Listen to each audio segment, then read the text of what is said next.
xisbiga Kulmiye ayaa xaflad soo dhaweyn u sameeyay taageerayaal ku soo biiray xisbigooda taageerayaashan oo ka koobnaa dhalinyaro iyo haween isuguna jiray kuwa iskood ugu soo biiray xisbiga Kulmiye iyo kuwa sheegay inay ka soo diga rogteen xisbiga talada haya udub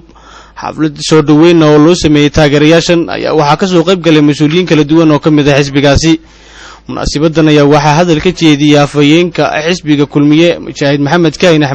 soo dhaweeyay taageerayaashan ku soo biiray xisbigooda maxamed kaahin ayaa sheegay in waddanku marayo xaalad kala wareega sidaas awgeedna loo baahan yahay in aad haataan kuwa feejigan kana shaqeeya sidii doorasho xor ah oo xalaal u qabsoomi lahayd waxa uu mujaahidku sheegay in haddii talada dalka ay ku guuleystaan aanu waddanku noqon doonin mid kooto ugu jira dad kooban oo ahaan doona mid furfuran oo ka shaqeeya horumarka dadka iyo dalkaba waxaa intaas ku daray afayeenka xisbigu inay hanayn doonaan soo dhaweynayaan haddii lagaga guuleysto hoggaanka dalka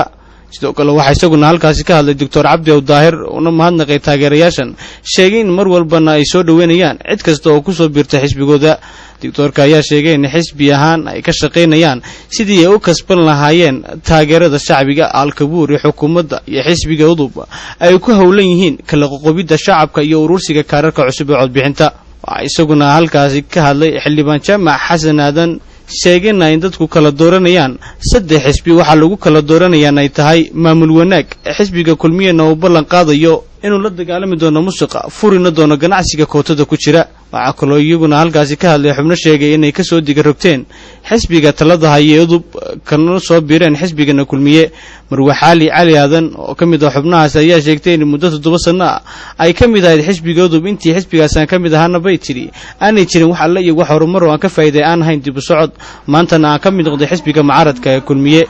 gudoomiyaha xisbiga Kulmiye gobolka Togdheer mudane Sahal iyo mas'uuliyiin kale oo xisbigaasi kamid ah ayaa hadallo soo dhaweynay halkaasi uga jeediyay taageerayaasha ku soo biiray xisbigooda muddooyinka dambe ayaa waxa soo taraya taageerayaasha loo yaqaan kuwa guurguura ee hadba xisbi ku biira saddexda xisbi qaran iyadoo muddo yar oo koobanina ka hadhay qabsoomida doorashada madaxtooyada ilaa haddana aan la garan karahayn halka ay saldhigi doonaan maxamed Triig Hon Cable TV magaalada Burco.